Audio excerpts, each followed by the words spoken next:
Olá, povo de Deus, mais uma aula aqui no canal, sejam muito bem-vindos. Nós vamos falar hoje de Neemias, do 6 ao 13, um grande resumão aí para o melhor entendimento, para a gente fechar o livro de Neemias. São 3 aulinhas apenas de Neemias, então dá tempo de você voltar lá, assistir as 2 primeiras e finalizar com a terceira, para a gente continuar juntos. Edifica a minha vida com a presença de vocês e vamos juntos aprender cada vez mais a palavra, o verdadeiro evangelho do Senhor, tá bom? Então, vamos começar a aula. Bom, então, Sanbalat e Tobias não desistindo de perturbar o povo de Deus, a obra de Jerusalém, que é a reconstrução do muro, eles intentaram fazer mal a eles. O que eles fizeram? Mandaram uma carta para Neemias, convidando Neemias para descer do muro, porque o muro estava sendo levantado, então Neemias já estava lá em cima levantando os muros, e eles convidaram Neemias para descer, para que fossem bater um papo, conversar sobre o assunto. Na verdade, eles estavam querendo distrair Neemias para aquilo que Neemias estava fazendo. E Neemias respondeu ele com uma carta, que de modo eu não posso descer porque estou fazendo uma grande obra. E ele não pode se distrair em relação a isso. Ele não pode descer para bater papo, para conversar, porque ele está correndo com a obra do Senhor. E aí, por 4 vezes, eles mandaram a carta para Neemias e Neemias respondeu as 4 vezes iguais. Porque Sanbalat e Tobias também achavam que Neemias queria ser alguém em Jerusalém. Tipo assim, eles pensaram, Neemias está querendo vir aqui para querer ser o rei daqui, para querer mandar em nós, para querer ser o governador daqui. Eles achavam que Neemias estava levantando o muro e chamando pessoas para ajudar na obra para querer ser um rei daquele lugar, para querer ser o rei de Jerusalém. Mas não, gente. Neemias foi com o coração humilde para reconstruir os muros por misericórdia e piedade, porque aquele povo era dele. Por mais que ele não estivesse lá, ele fazia parte daquilo. E na nossa vida, na nossa família, na nossa casa, Deus precisa de um apenas para restituir e reconstruir toda a nossa família, né? O primeiro que se levanta para correr atrás do que precisa ser feito, para buscar a Deus, é esse que vai transformar a sua casa, é esse que vai mudar. Então, Deus precisa de apenas um para fazer aquilo que ele quer fazer, tá? Então, independente de quem se levantasse, poderia ser Neemias, poderia ser qualquer um outro. O povo que estava em Jerusalém, ninguém se levantou e pensou em reconstruir o muro, porque as pessoas só pensam no que está acontecendo na circunstância, no que está de ruim. Ah, o muro está acabado, a cidade está destruída, está tudo detonado, e agora? Ó céu, ó chuva, ó sol.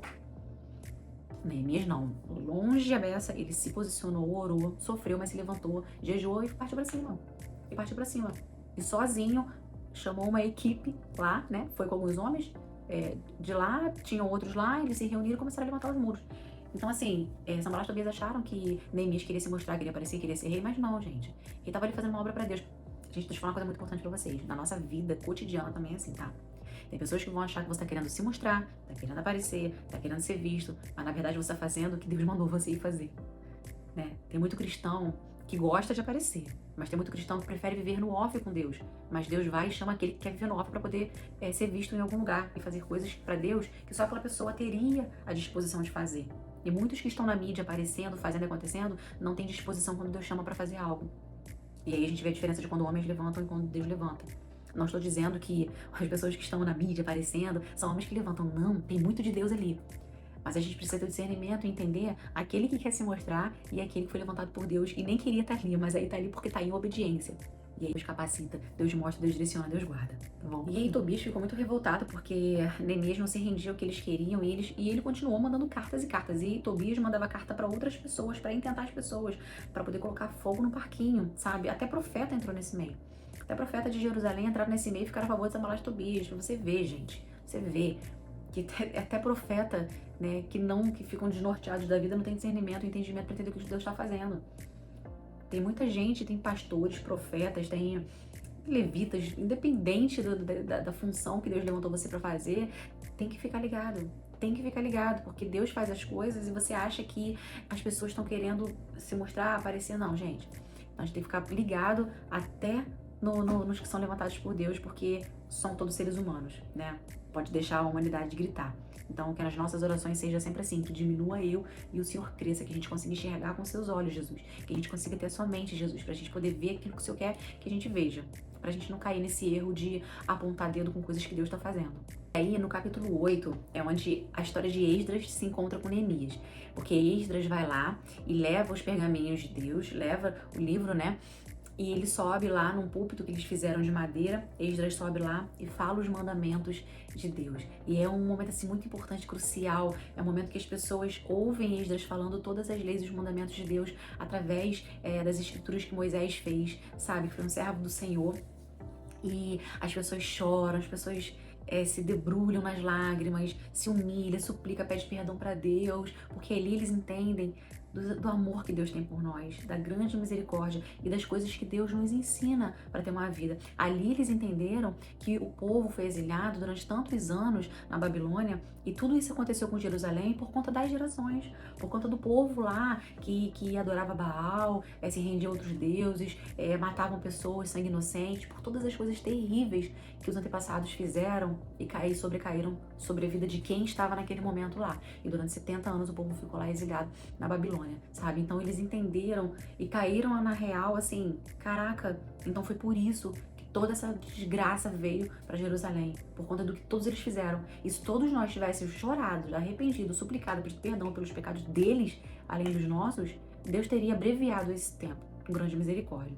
Então, ali eles se debulharam lágrimas mesmo. Então, Esdras falou ali as palavras, eles no final adoraram, louvaram a Deus, e todo aquele povo falou amém, amém, botaram a cara na terra, e eles ficaram prostrados, adorando ao nosso amado. E então, Neemias falou, agora vocês vão, cada um para sua casa, matem um animal, comem a gordura, e comam a carne, e distribuam também para aqueles que não têm nada. Então, aqueles que tinham para fazer o churrasco, eles comiam e também levavam umas porções para quem não tinha o que comer. Porque ali eles visavam isso, a unidade. Quem tinha, repartia com quem não tinha, tá?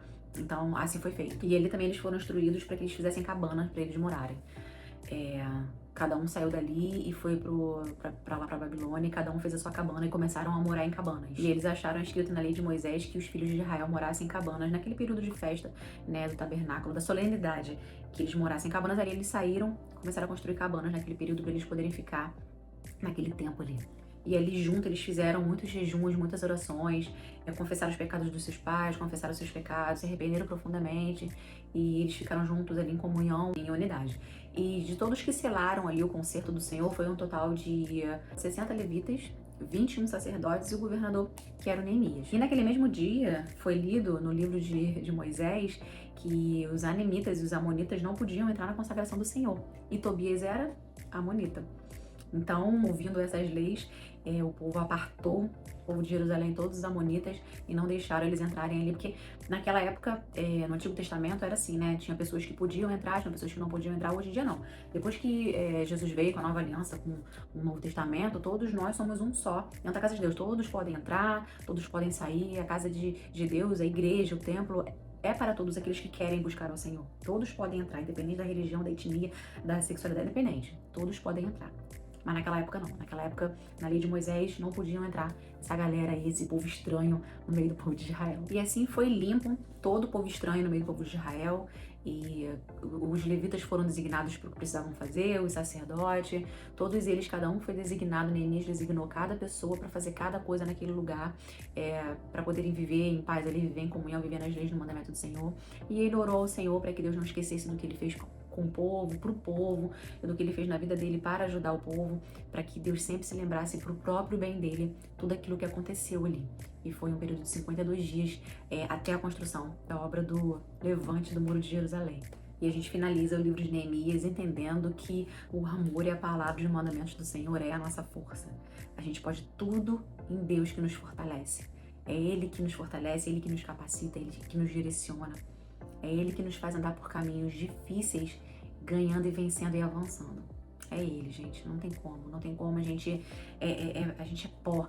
A gente é miniatura. A gente não é nada na frente da soberania de Deus. E quando a gente entende que Ele é soberano, que Ele, além de ser o nosso Pai, através de Cristo Jesus, Ele é soberano. Sabe? A gente tem que ter responsabilidade da presença de Deus, o respeito, sabe? Eu fico impactada com as pessoas que não têm a devoção e o respeito com Deus, com a soberania dele, porque ele é majestade, ele é rei, e as pessoas levam isso como uma brincadeira, não, gente, isso é sério. Ele nos ama como filho, mas ele é soberano. Ele não é humano igual nós, ele não é como um ser humano igual a gente que zomba das coisas, que ri, não, gente, ele é soberano. Deus é soberano. Quando você entende que você é um filho amado, uma filha amada, mas que Deus, ele é majestade, a gente tem respeito a isso, né? Deus, Jesus, eles são, assim, tudo que a gente tem, tudo que a gente possa ser, tudo que a gente possa... É imaginável o que Deus é de verdade. A gente tenta imaginar coisas, a gente lê livro, a gente lê Bíblia, a gente conhece um pouco do caráter de Deus, mas a gente só vai conhecer Ele na profundidade mesmo, conhecer um todo de Deus, quando a gente for pra glória junto com Ele, que Ele vai nos revelar muitas coisas que ainda não são reveladas, né? Eu, inclusive, tenho uma lista de perguntas pra fazer, mas eu vou deixar pra quando for pra glória. E não será possível ser respondida aí, eu não entenderia. A gente só vai entender quando chegar lá. Então, na próxima aula eu vou fazer um resumão de Neemias. Para quem não conseguiu assistir as 3 últimas aulas, assista a 4ª aula, porque vai ser um resumão do livro de Neemias, mais na parte técnica. E espero que vocês tenham gostado, espero que vocês tenham entendido cada palavra. Degusta, sim, gente, degusta a Bíblia, sabe? Não sai lendo de qualquer maneira, lendo para acabar rápido, não faz sentido isso. O objetivo não é ler rápido, não é acabar rápido, não é você falar em um ano ler a Bíblia toda, não. O objetivo é você degustar cada palavra, cada versículo, cada capítulo, porque não tem uma vírgula na Bíblia que não faça sentido para nossa vida, que não seja o que Deus deixou para que a gente viva uma vida nessa terra, não só nessa, mas na vindoura, em abundância, tá bom? Que a graça e o favor do Senhor esteja sobre a sua casa, sobre a sua vida, chuva de bênção transborde dentro de você, para que você libere para outras pessoas, para que você abunde na vida de outras pessoas também. Seja um canal de bênção na mão do Senhor, em nome de Jesus. Amém.